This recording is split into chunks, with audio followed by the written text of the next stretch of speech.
Welcome back and have a happy Monday, guys. Morning, everybody, on a dreary Monday morning. It's very dreary outside. It really is. Pouring outside. But we need it. Yeah, it's true. Anyways, I'm Joe. This is Kevin. Hello. Derry Girls. I think the last episode of Derry Girls, it might be my favorite episode so far. It was pretty unhinged in all the best ways. One of the things I like about the shows is the teenagers on the shows consistently make the wrong decision in a panic.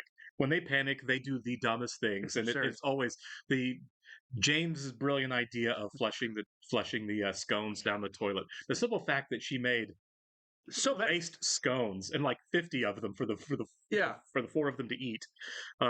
It's actually really funny. It's funny that it's a scone. It's not like a brownie. Exactly, because right, yeah. Talk about defying expectations.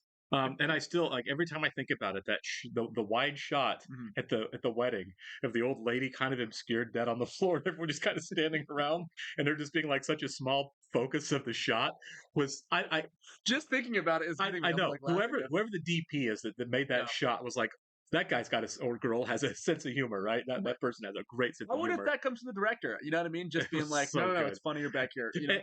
And then they cut back to it later in the scene, and nobody moved. Just a tableau with a dead body laying there. It's great timing.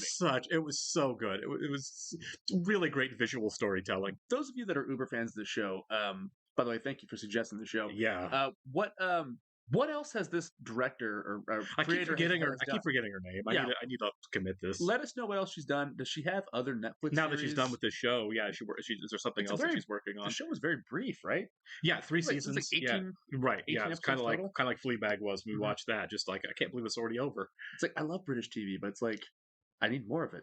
Well, this is Irish TV. You're right. Yes. Forgive me. Yeah. No, forgive me. Guys. Sorry. Yeah. That's European. Can we say that? Yeah, it's your television from across the pond. There we go. From the old country. Forgive my ignorance. All right. We do want to go ahead and welcome Miara Simpson and Kevin L. to our Patreon group. Thanks so much, guys. We are very, very happy you're here with us today. Yes, we are. And if you guys are watching us on YouTube for the first time, welcome to our channel. If you don't mind hitting the like button for us, leave us a comment down below, and please hit the subscribe button so you can stay up to date on the new content we have coming your way. If you'd like to see a full-length reaction to this and everything else we've watched or are watching, please check out a link in the description below to our Patreon page. On all the shows we're watching, including Derry Girls, we're at least 4 episodes ahead on Patreon of where we're on YouTube. If you are going to watch us there, you are going to have to sync and watch along on your own Netflix. You will only see and hear us for copyright purposes. We're currently watching 30 Rock right now as a Patreon exclusive. Yes. It is. Yeah. Like Michelle. I'm with Michelle here. I keep forgetting to mention this. I don't know if you've noticed, ever since Claire has came out, they wear rainbow pins. No kidding. Yes. That's awesome. I did not notice that. Thank you to whoever told us that on Patreon. But yes, they're all wearing rainbow pins. For them. And I believe you wrote the lyrics yourselves. Is that correct? It is indeed, sister. Do you ever think you might have too much time in your hands, girls? Chung's family have recently moved here to Derry, so I hope you'll all make her feel very welcome. It's bound to be a bit of a culture shock, May. I'm sorry, I simply cannot read this. We're not gonna have a school formal. We're gonna have... Doobie-doo! A 50s prom! We wanted to have a real old-school, retro, vintage vibe, so feel free to just go for it. Oh, my God. Oh, man. Ginny is the worst. She is the worst. Yeah. I think it's cool, but in high school, no way. In high school, I would have hated that, for sure. Why do we even have to talk to her? Because she's new, Michelle. I hate people I don't know. And in case you hadn't noticed, she also happens to be Chinese. But can we agree it's on a strict one-in, one-out basis? If she joins a group, James has to leave. Of course. Absolutely. I get this a lot. Dull white girls want to be to join their gang because, well, we're not dull. Sure. And I'm actually a boy. Sure. Well, maybe we don't need a Chinese person. We've already got a lesbian. What? Oh my God. Me. Really? You don't look like a lesbian? You're not going to the prom then, James. Oh my God. Well, I was going to ask you to be my She's really date. going for it this episode. sorry, Claire. You were going to ask James to be your date. You're a lesbian, Claire, not desperate. No, I don't know who to ask. It was never going to work out between me and John Paul. I realise that now. Because I'm looking for an intellectual connection. They're breaking up. This is class. What? Later. Aaron, what are you doing? She has no respect for herself. And coming from me. That is bad. I couldn't help but notice that you and Cara were sort of breaking up a bit there. Oh my God, I'm Yeah, laughing. wondering whether I should like, go after her and try and sort it out. You definitely shouldn't do that. Really? Yeah, it's needy. What you should do is take your mind off it. Go out with me. I mean, go out with us, me and my friends. We're going to this prom thing on Saturday night. Okay. This is a massive, massive deal. I'm going to the prom with John Paul, really, for God's sake. Oh, come on, Mommy. I'm not buying you another frock. End of story. But, Mommy, you don't understand. There's nothing wrong with your Easter dress. There is lots of things wrong with my Easter dress. I really like this fella, Mommy. Well, if he really likes you, it won't matter what you wear. Oh, come off it. It's such a parent thing to say. I do, yeah. Picture's just gone a bit sort of... Dear Jesus. You have to give it a bit of a shock now and again. You turn it off and turn it on again. That usually does the trick. There we go. The pair of you better sort it out. God. London's burning's on in 20 minutes. So fireman television shows have been around forever. Yeah. Come with me. Really? Really? Really? It'll be a laugh. And I'm definitely an upgrade. Just a wee joke Oh there. my It God. was. I swiped the man's credit card. Is that grand or is it actually a criminal offence? Look, Yes. we'll just whack a couple of dresses on it. Don't take the labels off. That never The money will be works. back in our Especially account in a as TV quick as show. it It's went also out. illegal. Yeah. Very No illegal. way, Jose. It's totally grand, Claire. I do it all the time. It's not very 50s. I don't know. You're right. I'm not sure, she really. Good. It looks like you can't walk in Wanna it. be me? It's so torn. I mean, I love my Easter dress, but this is cracker tight. You know Please what? wear that. I love it. Orla is confident. I heard the whole prom queen thing's rigged as well. I heard she set it up so she can win it. The only reason we're having a prom is because Jenny organised it. So? So if she wants to be prom queen, let her be prom queen. What? He's one of us now, Erin. Mason Arsenal. That's out of order, Kind Erin. of. She's I Chinese, think she for kind of God's is. She's Yeah. from Donegal. I have a feeling they're going to be together at prom because the other two are going to be flake out. I think May's gonna blow it up somehow. May's probably going to hook up with John Paul. You think? I wouldn't be surprised. Yeah, probably. It's nice of Michelle to lend it to you, love. But it just doesn't look very comfortable. It's really comfortable, actually. What time's your date arriving at, Ola, love? She's already here. She's taking her You asked grandfather. Grant to do the prom. Well, and he's the fella I like the most. Oh my God. Oh, Oh, Ola, that's love. so sweet. There's nothing romantic about Orla then, is there? At What? all. There's nothing romantic about Orla at all, is there?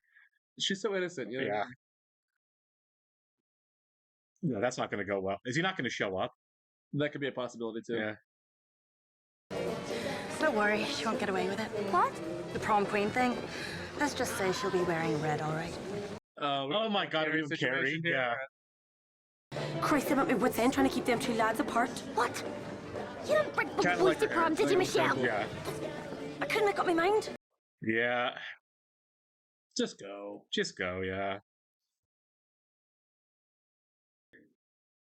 You know So what? sweet. Orla's going to end up having the best time with this whole prom, isn't Yeah. she? With her grandfather. And good for her. Yeah, she's just not. Yeah. She's not romantically involved ever. Yeah. She just, you know, she dances to her own beat. I love that. She's unique. Yeah, she seems nuts. Awful. Yeah. Go put your Easter dress on and go. have Yeah, fun. exactly. Go hang out with Orla. He's not coming. Look, love.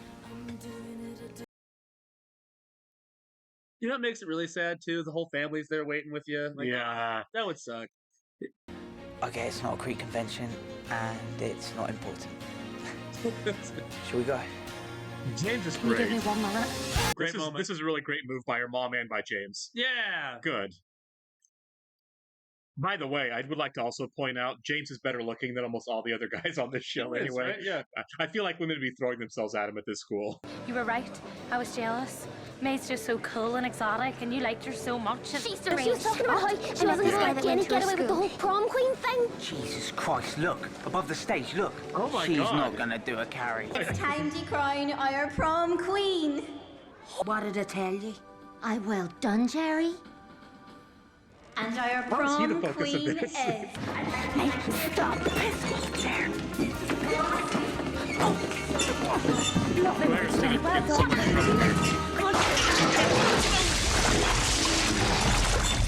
So much like a movie. Was it lost? This wasn't lost. Yeah, right. She was really trying to get you off the stage. I love that this bigger thing is going on around the context of this. Yeah. That was a great moment. Yeah. Isn't that? Yeah, it's kind of ironic. Like the war has ended, and then there's right there. Yeah, I don't know how long before the Good Friday agreement this is, but obviously it's a big deal, right? Sure. There's a ton of movies on this that came out way back in the day. In the 90s were full of them, obviously. Yeah. This is obviously predates it. There's The Long Good Friday, which is like an old, it's a 70s film. It's not about this, obviously, but it's still about the overall the IRA and stuff like that. Conflict, right? Yeah. Troubles. Yeah. I really enjoyed this episode. It's funny how the whole episode can spend time being so fun and whimsical and like about kids, and then we have little moments like that at the end, right? Like I think so. I don't know. It's very relevant. I feel well, it's juxtaposed really well against the finale from season 1, where the kids were being happy, right, while the world was falling apart around them. And now they have the opposite, right? The kids are falling apart, and the world is improving around them. Yeah, it's a nice bookend to that, right? Let's go more for the finale. Well, yeah, but I just mean that the conflict is ending while these girls are having a really rough night full of conflict, right? As kind of a balance to that. Which I think works really well in favor of like the world of the characters kind of existing alongside, but also outside of the larger world around them, which is, let's face it, kind of how life works for people. But yeah, it was really well done. I like the fact that we got to see both kind of happening simultaneously, kind of like we did at the end of season 1. Sure. We saw Joe and Jerry kind of make up a little bit there, and Joe and Jerry were definitely not on the same page here, right? They're very much at odds here. Breaking the TV. Breaking the television. It's like the bit when he comes out, he's like, "Oh, you look good. Joe." And he's like, "It's all crap you're talking, Jerry." He did look good. He did look good. I'm still, I don't know. I really love Orla. I love that moment. She's like, "He's the fella I like the most." Yeah. It's so sweet. It's so wholesome. Yeah. Orla just has no interest in romance, clearly. Because it obviously didn't even enter her brain. She's just so different, and I love it. For sure. I love how she just like marches the beat of her own drum. She's just always doing her own thing in the background. You could easily spend the whole episode watching her in the background and you'll get enjoyment out of it because she's doing her own thing every single time. She's the only person that had fun at the prom. Yeah. She's the only one that didn't do anything for status or care about what anyone else thought. She just did her own thing and ended up having a good time. It's a good lesson in that. Oh yeah, she's my favorite character on this show, honestly. Orla? Yeah. I can't take my eyes off her. She's engaging all the time. Yeah, that's a really good point. Even the episode they're trying to get to the concert, you know, you're watching her in the background the whole time. Yeah, like, absolutely. What is she doing here? Yeah, she is a perfect background actor for sure. Although let's face it, she's a star as well. Yeah, clearly they're all such great screen presence and screen presence. Yeah, you know, and there was a 0% chance those dresses were going to make it through the night. Oh, of course I didn't know tomato sauce was going to be what happened to him, but yeah, that was Michelle's going to be dead when her mom has to pay for all those dresses on a stolen credit card. And somehow Claire, she got out of it. She went unscathed. That's true. Claire did go. Claire did go unscathed, didn't she? Do you think we're going to see May again? I don't. I feel like May's going to get kicked out of this school as well. I think so. They don't really. There's no way they're going to continue this episode in the next one. You know, they're all one-offs, which I love. Sure. I just meant May as a character is going to disappear. I think it's a contained thing where she's just here and then she's gone after that. You know, that's kind of like the Chernobyl kids were, like they're and gone. You see, I kind of forgot about the Chernobyl kids. Yeah, I forgot all about that. That was a great episode. It was. Yeah. Yeah, May's the devil, and she'll be May's the devil. She'll be expelled, and everyone will move on. Although when she first showed up, it was like, what are that's the first thought is these girls are going to fall all over themselves because a Chinese classmate, something new, different, exotic. We're going to be friends with her, which is of course exactly what happened. Without getting to know her, and it turns out she kind of sucked. On the flip side, even though Claire's being ignorant, her Cantonese was great. I thought she. I'm kind of wondering if it was accurate at all. Yeah, because they didn't say what it said. They just said speaks Cantonese. Some movies and television shows will actually make the effort, and some it's like they're just doing gibberish that sounds Chinese-like, and it's like you shouldn't do that. Maybe this is a bad example, but I think it was Crank 2. There's a Chinese actress in that film, and the directors are like, we told her to go for it. And he's like, we have no idea what she said. She went completely off script, so we did not subtitle it at all. Yeah, which is a bad movie, but Well, the one I was thinking of is Wayne's World with Tia Carrera. Yeah, and clearly they were just doing gibberish that sounded Chinese, which is like, oh yeah, that's a not age well kind of situation where it's like so rough. I don't even want to even attempt to repeat it. You know what I mean? It's like that's not something you should have done. Oh, the 90s, right? because I don't even think Tia Carrere. I don't know if she's if she was born in the United States or if she learned the language at all. But I think even she was just making noises. That you really shouldn't do. No, as far as like culture bashing a little bit. Sure, Mike Myers definitely was. Oh, for sure. Like, yeah. Like it's like, oh, this. I mean, that was a thing in the 90s. I was going to say, you forgive it. Yeah. It's the 90s. What are you going to do? The different strokes for different folks. You can be mad about Breakfast at Tiffany's, which is a great movie, but Rob Schneider's whole career is based off playing. Yeah, Rob. Yeah, the problem is Rob Schneider still hasn't learned. And Rob Schneider still, like, apparently in his own show that he produces and stars in, playing himself now. I'm not watching it. Me neither. No, it's apparently terrible, but I think he crosses those lines pretty hard. Surprise, surprise. Yeah, I think the whole setup of the show was I'm Rob Schneider, I'm a beleaguered white guy in a world that doesn't appreciate beleaguered white guys like that. So it's like, yeah, he crosses those lines a lot. But then again, I've never liked Rob Schneider. I haven't either. Like as a person or a performer, I've never cared. Thank God Adam Sandler likes him, or he would have worked. The South Park bit where Rob Schneider is a stapler. We really wanted off the path here, but we kept it 90s. We kept it 90s, and also I don't like you, Rob Schneider. All right, we'll catch you in the next one, guys. See ya.